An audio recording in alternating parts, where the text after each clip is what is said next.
Hi, everybody. I hope you're having a great day. I am back with another Bible study for you. Today we are in Psalm 23, and this is verse 4 today. And for those who this is your first time seeing me, let me take it back. A couple of months ago, God spoke to me and said that in these last days that his children need to have Psalm 91 and Psalm 23 written on their hearts. So I've done the whole of Psalm 91. If you guys want to go back to my previous post, there's actually some really good stuff in there that I found out. And if you want to see Psalm 23 verses 1 through 3, just go back to my previous posts. What I do is I dig into the scripture and I define it from Hebrew, and I define all of the imagery that's in the verse, and I sum everything up for you guys. So today is Psalm 23 verse 4, and this one is called God is with me.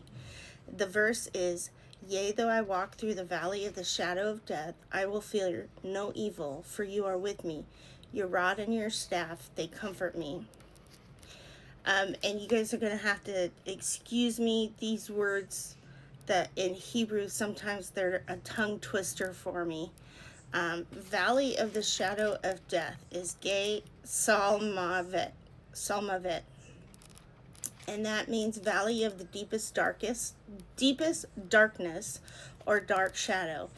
Gay means valley, ravine, or gorge. And this gives the imagery of a dangerous, shadowy mountain ravine where shepherds would guide their sheep. I'm sorry, guys.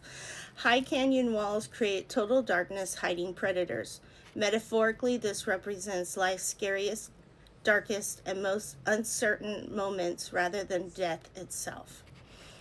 I will fear no evil in Hebrew is lo ira ra, and that means I will not fear evil, or I will not fear harm.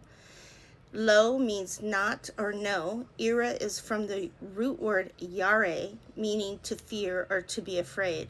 And ra means evil, badness, harm, or adversity. And this shows that courage is not the absence of danger, but the refusal to yield to terror. For you are with me is ki ara imadi, and that means for you are with me. Ki means for, because, or that. Ada means you, and imadi is a combination of im, which is with, and ani, which is me, and di, which is me or mine. So these imply standing side by side or supporting. This shows God as actively standing right beside you in readiness. This implies that God stands shoulder to shoulder with us through the dark. Your rod and your staff, that is Shivteka Umish Anticha. I know I'm not saying it right. I'm sorry. Your rod and your staff. And that Shivteka comes from Shivet, meaning a rod, a club, or a scepter. And that's combined with Teka, which means your.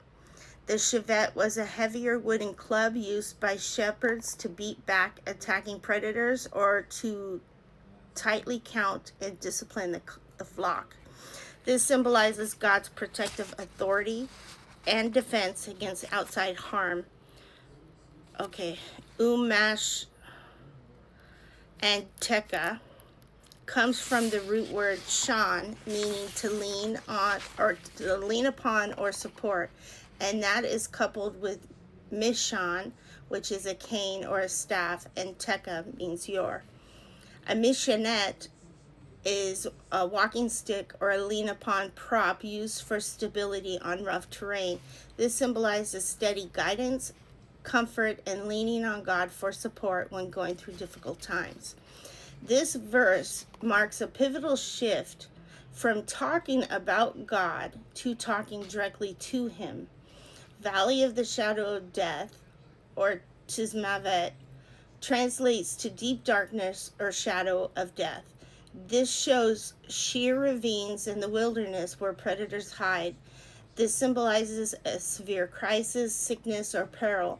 Because this darkness is a shadow. It implies that while darkness is present, light must also be nearby, and a shadow cannot physically harm the sheep.